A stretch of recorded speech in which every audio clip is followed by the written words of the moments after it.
Դուք անդադ խոսում եք, մի հատ լավ բան պետք է ասեմ, բայց մինչև սա ուղղակի ռեպլիկի կարգով։ Անդադ խոսում եք եռագլուխ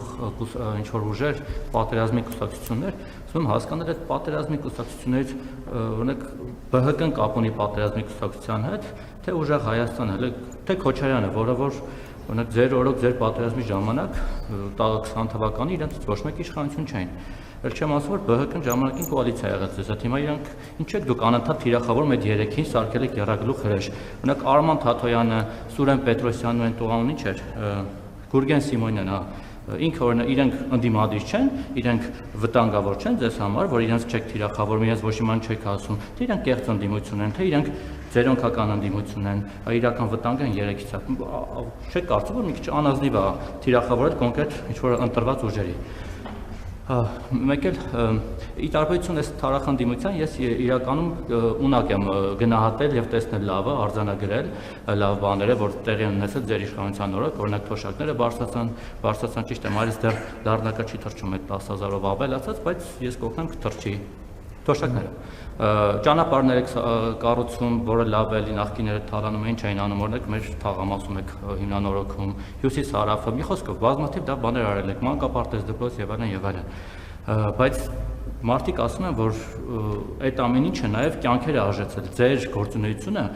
ողբերգություններ եւ մահեր է բերել իր հետ, ձեր ամեն հայտարարությունը, քայլը, սեփական կետից բանակցելը, չգիտեմ, ձեր տեղաշարժը անգամ ձեր Շարասյան, իր հետ մահ եւ կորուստներ ու ողբերգություն է բերել։ Հիմա հետո չթվարկեմ, հա, վերջին ավտոբուսի դեպքը, դրանից առաջ այլ դեպքեր, զինվորները գործընկերս ասած Այս ավտոբուսի վթարը, որ եղավ Լոռու մարզ, էլի ձեզ ուղեկցելու համար էր գնում։ Ճիշտ է, մեղավորը պարզվեց ինքը չէր, բայց ամեն դեպքում ձեզ համար էր գնում այդտեղ։ Այն գնայի ավտոբուսը։ Դե Արցախի հանձնումը, պատերազմը եւ այլն, այդ ամեն ինչը ձեր գործունեության արդյունքում կամ հետևանքով է եղել ավելի շուտ։ Մարդիկ դրա համար են ասում, որ վերջապես գնաք, հեռանաք, այս ողբերգությունների շղթան ավարտվի, հասկացանք, թոշակները, ասֆալտը, լառնական շատ լավ է, ես ապավագրությունը մենք օգտվում ենք, շատ շնորհակալ ենք, բայց այդ ամեն ինչը նաև զոհեր է բերում։ Գիտեք, գումարած նաև ատելություն, անընդհատ դուք վիրավորում եք, անընդհատ ինչ-որ մարդկանց բոմժ եք անվանում, չգիտեմ, շուն շանգյալ, ինչ ասեցիք, սպառնում եք, այն օրն էլ Ֆայլաբազարով անցնում էի, դեպ մոտեցան ինձ, խնդրեցին նաև ձեզանից են հարցում, ասում են, կներեք, ուղիղ ասում են, բա երբ են սրանք գնալու, ասում ինչ եք ուզում հեռանան, ասում որ վերջապես գնան, աշխատանք չունենան, իրանցից մեծ մաս էլ չգիտեմ որտեղ պետք է աշխատի, գան Ֆայլաբազարով մեր կողքը կանգնեն եւ հասկանան ինչ է նշանակում սեփական քրտիկով աշխատել, սեփական գումարը վաստակել եւ հետո նաեւ ծաղրել այդ գործով զբաղվողներին։ Հիմա վերջապես դուք այս ամեն ինչի մեջ խնդիր չեք տեսնում այդ բոլոր դրականների օգտին, որ այդ շղթան պետք է կտրել այդ մահվան ողբերգությունների կորուստների։ Նախ ես որևէ մեկին շունուշանգյալ չեմ ասել, ես մեջբերել եմ անդիմադիր քաղաքական ուժերի կողմից օգտագործվող բառապաշարը արտահայտված քննչական հակակոռուպցիոն կոմիտեի տարածած հաղորդագրությունից։ Այսինքն, երբ որ ես ասում եմ շունուշանգյալ, ես մեջբերում եմ ընդդիմության օգտագործող բառապաշարը, ժեխել եմ ասում որպես ընդդիմության բառապաշար, որը նրանք օգտագործում են մեր սիրելի ժողովրդի կողմից։ Իմ հեռացման մասին, ուրեմն ասել եմ տասնյակ անգամներ, երբ որ Հայաստանի Հանրապետության ժողովուրդը կորոշի, որ ես պետք է հեռանամ, ես կհեռանամ։ Երբ որոշի, ընդ որում ես դա երբեք չեմ կապել ընտրությունների հետ, երբեք չեմ կապել։ Ասել եմ, որ Հայաստանի ես հեղափոխությամբ եմ դարձել վարչապետ եւ ես բնականաբար միշտ ճանաչել եմ եւ ճանաչում եմ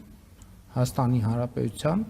ժողովրդի հեղափոխություն անելու իրավունքը, որ պահին,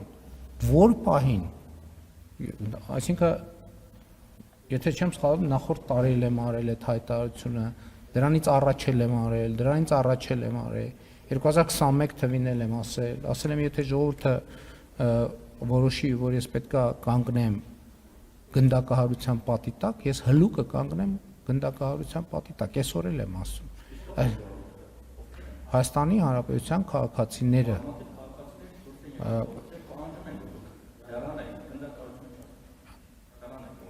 գիտեք ինչ, Հայաստանի Հանրապետությունում ուրեմն կա իշխանություն, որը պատկանում է ժողովրդին եւ կա արտահայտման միջոցներ։ Այսինքն ժողովրդի մեծամասնությունը, եթե չուզենար, որ ես վարչապետ լինեի, ես վաղուց ընդհանրապես ես համոզմունք ունեմ եւ դա ապացուցել եմ,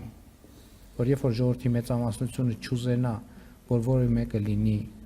իշխանություն, այդ որևէ մեկը չի կարող լինել իշխանություն։ Ես ինքս ժողովրդին հեղափոխության կոչ եմ արել, բայց դա չի նշանակում, որ երբ որ հարգելի 10,000,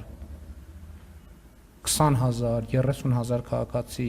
հավաքվում ան որևէ հարցով, ուրեմն վարչապետը պետք է հրաժարական տա։ Վարչապետի հրաժարական տալը եւ հեռանալը դա շուտ լուրջ եւ պատասխանատու եւ կարա լինի անպատասխանատու։ Եվ հետեւաբար այն ինչ որ դուք ասում եք, դրա պատասխանը Հայաստանի Հանրապետության ժողովուրդը տվել է եւ կտա։ Ես հիմա մանրամասներին չեմ ուզում անդրադառնալ, որտեւ նախ 5 տարի է դրա մասին խոսում եմ, բոլոր նրբություններով 2 օր առաջ եմ վերջ անգամ խոսել, դրա նախորդ թողշրջանում խոսել եմ, ելի նախորդ օրը եւ անընդհատ եմ խոսում։ Ինչ վերաբերում է ֆայլաբազարին, ես բանվորություն շատ եմ արել։ Ես աշխատել եմ, ես իմ աշխատանքային գործունեությունը սկսել եմ բանվորությունից։ Ես երբեք որևէ աշխատող մարդու նկատմամբ չեմ կարող որևէ անհարգալիցության դրսևորում ցուցաբերել։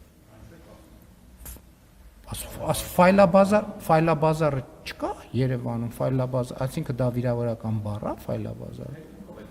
Ես հեգնանքով ֆայլաբազար ինչ եմ ասում, 1000 ներողություն, ես եթե հեգնանքով ասում եմ, այդ հեգնանքը դուք մի հասցեագրեք մարդկանց։ Ես հեգնանքը վերաբերվում էր նրան 1000 ներողություն, երբ որ ես ձեզ ասում եմ, որ դուք քվեարկելու եք մեր օգտին, եթե որ պահին մենք իշխանություն չլինենք, դուք պետք է այլ աշխատանք փնտրեք։ Ես ֆայլաբազար, ես փողոցներում քայլում եմ, ես երբ որ փողոցներում կոմունալ աշխատողի եմ հանդիպում, որ ես Երևանում շրջում եմ,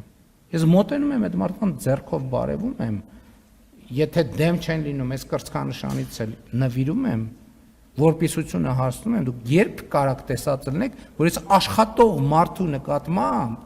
կապ չունի ինքը ինչ աշխատում։ Ես տասնյակ անգամներ եմ կառավարության նիստում հայտարարել, որ որևէ աշխատանք, չկա այդպիսի աշխատանք, օրինական աշխատանքի մասին է խոսքը, որը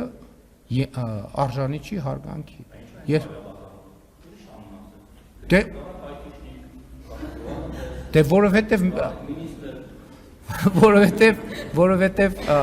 որովհետև այդ ձեր ասած աշխատանքների համար արագ չի ստացվի, դրա համար որակավորման կուրսեր է պետք անցնել, որը ահագին երկար կտևի։ Իսկ եթե այսօր կարող եք լինել IT-շնիկ, կարծում եմ կնախընտրեիք լինել IT-շնիկ։ Շնորհակալություն, կարծիք։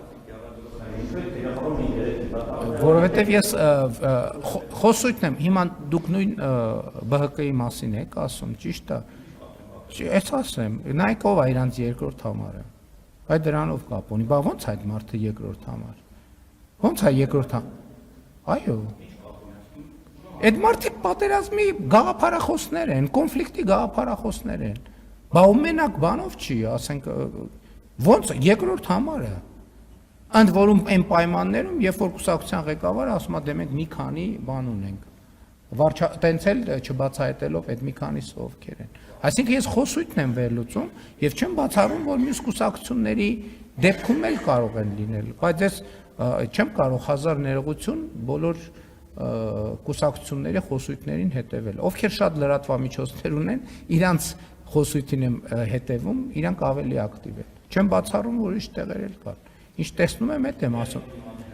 Պարոն Մակարյան, Գիտեք, ուրեմն Հայաստանի Հանրապետություն, Ժողովուրդ ջան, ես այդ լրագրողեղած ժամանակ ես տասնյակ անգամ այդ թեմաներին անդրադարձել եմ։ Կեղծ ընդդիմություն կատեգորիա ընդհանրապես, որը Հայաստանում եղել է, դա ընդհանրապես ծաղրա ժողովրդավարության։ Ոնց մենք այդպիսի գործելակերպ չունենք։ Ով մեզ աջակցում է, բացահայտ աջակցում է, ով չի աջակցում, չի աջակցում։ Այսինքն դա ինչ խոսույթ է, դա ժողովրդավարության հետ ինչ կապ ունի։ Ոչ մի տակից բան չկա։ Մենք տակից ոչ մի բան չենք անում։ Շնորհակալություն։